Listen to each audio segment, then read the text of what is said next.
Everyone forgets that Icarus also flew. It's the same when love comes to an end, or the marriage fails and people say they knew it was a mistake, that everybody said it would never work, that she was old enough to know better, but anything worth doing is worth doing badly.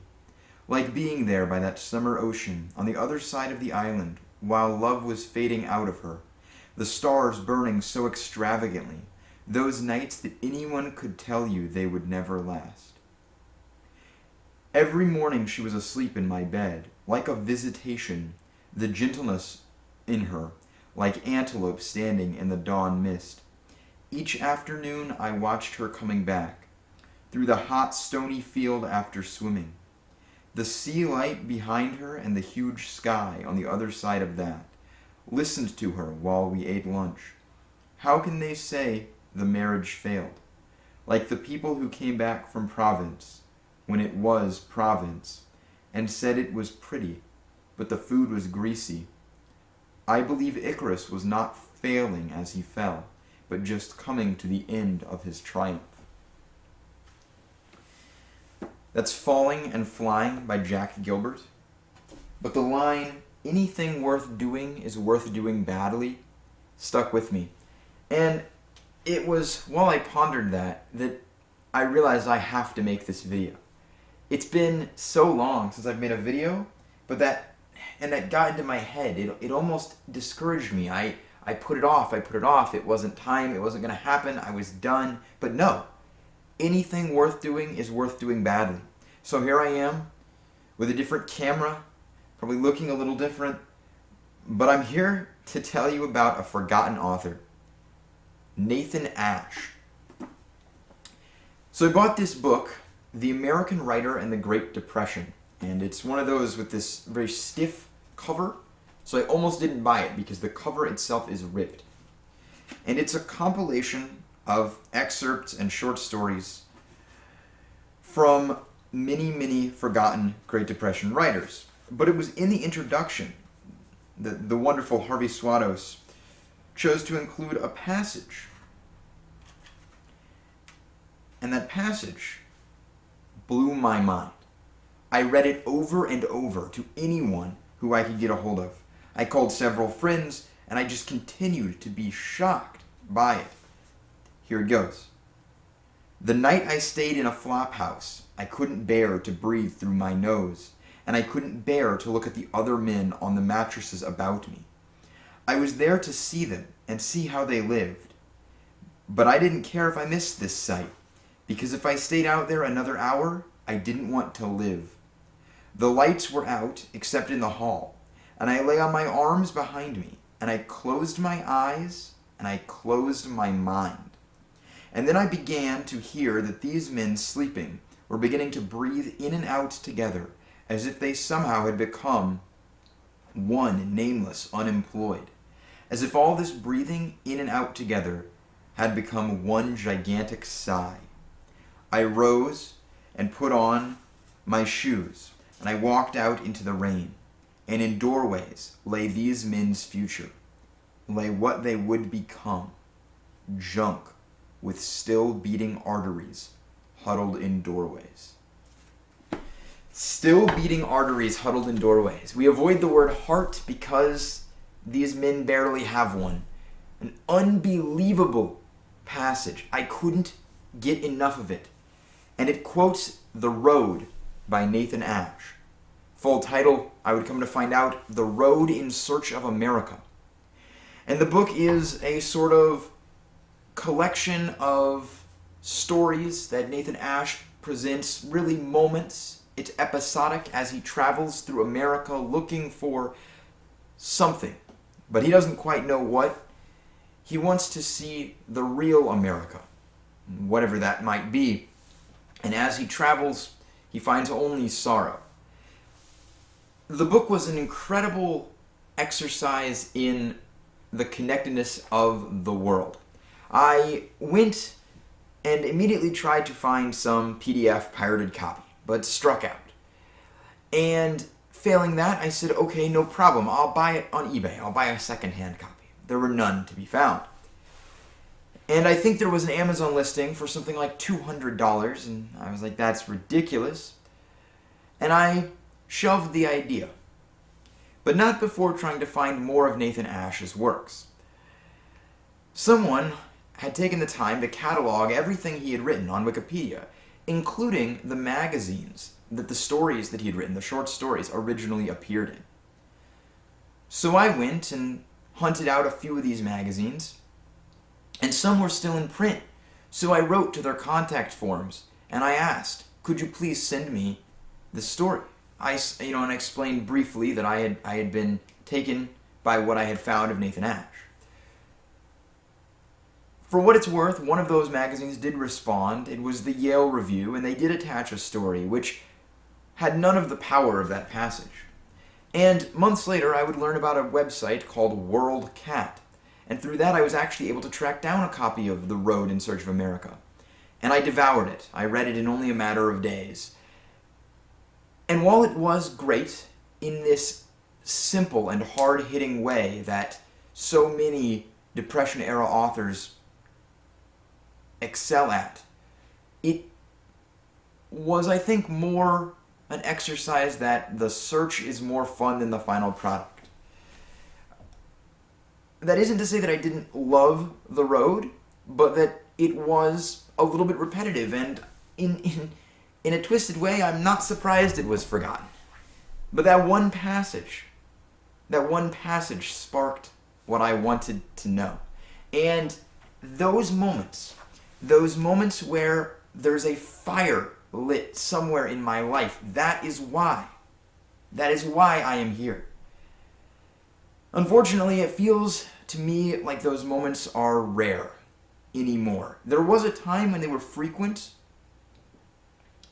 When I was in college, I had those moments daily, it seemed.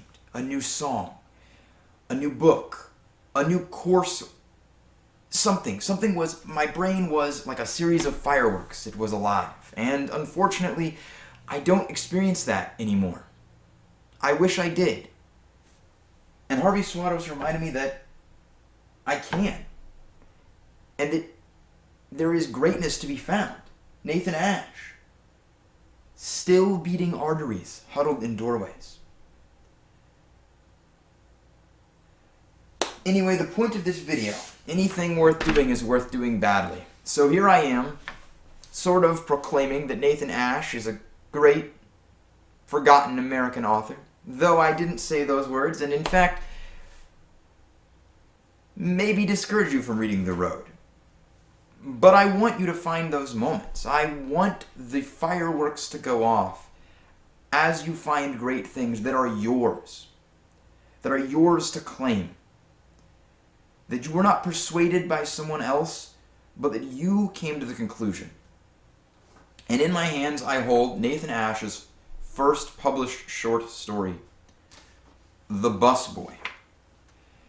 This is from a magazine called New Masses, and it's from their first issue, from May 1926, exactly 100 years ago. And it's a story about life putting you down. It's a story about the robotic motions and how much you forget, how quickly things pass you by, and how every day feels the same. And Nathan Asch, in the way that he wrote to be understood. He wrote so that the working man could understand him. And that was one of the most profound things I took away from The Road. It isn't exactly high literature, and it doesn't have sprawling sentences and these incredibly vivid pictures that fill your brain and feel like a summer day, but instead short, punchy, sharp sentences. I recall a particular passage in The Road, or a chapter rather, where Nathan Asch is talking to a young college student who wants to be a writer. And the conversation was something like he wanted to write in the vein of realism. And he showed him a sample of his works. And Nathan Asch said, "This will never do. The reason it will never do is because your father could never read this. He could never read and understand it. And if you don't write to be understood, by the working man, what is the point? At least that was Nathan Asch's philosophy, and I think we see that perfectly in a story like The Busboy. The boy was tired and sleepy, and the smell of the kitchen turned his head each time he entered, and he didn't know what to do with himself, didn't want to keep it up, and was afraid to quit. He might not find another place, and he was hungry, and sometimes he didn't give a damn what happened, so that he could stop for a minute, but didn't dare to. And he walked from table to table. The greasy tin tray in his hands picked up the dirty dishes, and the tray, feeling heavier and heavier, carried it into the kitchen. He went on. Again he emptied the tray into the large hot boiler. Again he walked out, gasped some air, went to the first table, a coffee cup and a plate with half a cruller, put it into the tray, wiped the table with a rag, went on. The next table, more dishes, a man reading a paper, his head sunk in the paper, the spoon going up into his mouth, soup dripping over the paper. Next table, more tables, more dishes, again wiping. The proprietor with a gold chain on his belly looked at him. The look didn't mean anything. The proprietor looked at him, and he went on. Put a dish on the tray, threw the fork in the middle, and went on. The tray was getting heavy. He carried it into the kitchen, both hands around it, holding it preciously. It might break. And he was hungry. Every time he went into the kitchen, he wasn't hungry. And every time he walked out, he was. Really, he didn't know what it was. Maybe he was only sleepy. The hands were tired, and the stomach hurt, and the throat was dry, and the eyes wouldn't keep open. And when he was in the kitchen, he said, "I don't give a good goddamn. I'm going to quit this and sleep." In the park, or maybe in Grand Central. And when he went out into the lunchroom and saw the counter, the oranges, the pineapples, the crullers, buns, the pickles, the great sleek containers of boiling coffee, he didn't say anything. He stayed. There was a window, white tiles on white tiles, a great bouquet of fruit, and a notice lying face down. If he quit, the notice would go up. Busboy wanted. And another guy like himself, hungry, would pass by. See, enter, want a busboy? Outside the window night, opposite the corner fruit stand, and taxis were passing. Above the elevated rushed by, noise, shriek, enough to drive out the hunger and tiredness. A policeman came in, looked back of him, hid behind the counter, and gulped hot coffee. A night taxi driver stopped his car, got out, entered, said hello to the Greek at the cash counter, and ordered a hamburger. The counterman yelled, "1 hamburger." A guy at one of the tables was sleepily eating an egg sandwich, the egg oozing between his fingers. The Greek at the cash counter arranged cigars. The boy was hungry and tired and sleepy, and he didn't give a damn. At 2:00, he had some food. At 1:15, he went back to work. He wasn't hungry anymore, but he felt more tired than before, could hardly hold up the tray, couldn't walk, and his eyes were closing so often that he bumped against the tables. He had eaten the ham sandwiches hurriedly. Bits of them still remained in his mouth, tinging of mustard. People were coming in, yelling. Plates of beans and coffee, egg sandwich and coffee, apple pie and milk. Eating, leaving the dishes behind, going. He took up a dish. In the tray, a fork. In the tray, a lot of dishes left by the party of 4 who, drunk and kissing, had eaten and left. In the tray. And then came the rag, wiping up. The table became white and polished. Into the kitchen. The air was hot, greasy. Clank, clank went the dishes into the boiler. The red-faced blonde dishwasher looked at him. Again outside. Again air that was fresher. Again dishes. Again wiping. Again into the kitchen. Again out. Again dishes. He was tired and sleepy, and his stomach hurt. For a while that night, the lunchroom was empty. The Greek sat over his cigar dozing. Sometimes a loud snore escaped him, which woke him up, and he looked sleepily over the place, and then again closed his eyes. The counterman leaned on the milk container and dropped his head. The red-eyed, red-skinned, blonde dishwasher lit a new cigarette, and stood dreamily over his boiler. The place was quiet. From time to time, the elevator rumbled about. The boy sat at one of the rear tables and tried to keep awake. This was his first night here, and he was afraid if he were caught sleeping, there would be no second meal for him, and no dollar in the morning. And he did not want to sleep on the next day. He was tired, and he wanted to. At 4 o'clock, he was given a mop and a pail of hot water. He pushed all the tables against the wall, piled the chairs on top, swept the place, and then began to mop. It was easier to mop. It felt like sleep.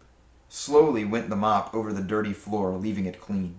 Slowly it went over the next spot. Slowly and sloppily. The floor was glistening after the mop had left it. He rinsed the mop in the pail and again set to work. He closed his eyes, and his hands went in a circle, and then opened his eyes and saw the spot clean, and moved forward and again closed his eyes, and again his hands went in a circle. His hands he did not feel, nor the mop in them. The only thing he felt were his eyes, opening, looking, and closing. It was so hard to open his eyes and so easy to close them. He was so sleepy. The floor was so long. He was so sleepy. He wanted to quit it. He wanted to do anything. He wanted to sleep. Suddenly his head fell on his shoulders, and he started. He had dozed off. The mop had fallen out of his hands. He picked it up and forced his eyes open. His hands moved in a circle. Then the tray and the dishes. First table, dishes in the tray, wiped. The table, second table. The place was darker. The shadow of the elevator fell on the floor. The sun was rising somewhere. A chill came in each time the door opened. More people in the lunchroom. The cash register rang oftener. The counterman yelled the order. The people looked sleepy, eyes tired, faces washed, sometimes shaven. A newsboy ran in, filled the place with a cry, ran out again. People sitting at the tables, eating, reading their papers. Some were looking into the classified columns. They tore out little bits of the paper and hurried out. The boy walked from one table to other, eyes closed, and picked up the dishes. All the lamps went out. It was day. The place filled with office people, office boys and shipping clerks and other clerks. They ran in hurriedly, ordered hurriedly, ate, paid, and ran out again. Grapefruit and oatmeal and coffee, ham and eggs, crullers and coffee. There were more dishes in his tray, more trips to the kitchen. The dishwasher worked all the time. Cigarette butt on his lower lip. The counterman filled the orders. The Greek rang up the cash. 6:30. Another half an hour. In another half an hour he would sleep. Just time enough to find a hotel room, then sleep. The thought made him happy a little. Picked up a dish, put it into the tray, wiped the table. Next table. He was hungry again too, but not as hungry as sleepy. He wanted to sleep as much as... He wanted to sleep sleep. Taking the dishes off the tables, he thought about sleep. Slowly he would walk up the stairs, slowly get into his room, slowly to make it feel better. He would take his clothes off one by one, even fold them. Then he would push back the cover, one foot in and another. Then he would get out of bed again and lower the shade to keep the day out. In the darkness, he would find the bed, get in again, pull the cover high over his head, close his eyes, and then 6:50. It took so long. He would have to find a cheap room, not more than 40 cents. Not a bed, but a room. It's good to sleep in a room. You sleep better. Another dish, a fork, a spoon, a knife, into the tray, wiped the table. He was tired, but he didn't give a damn. He would sleep. The Greek asked him if he wanted to eat. No, he didn't. His coat was on, the cap on his head. Here's $1. He ran out. The cold air struck him. 100 years ago, and something that I feel every day. It's that constant desire to sleep. Because life is so monotonous. It is so repetitive, and we push so hard to find meaning. So please, if you take nothing else away from this video, find those moments where the fireworks go off, where you say, wow,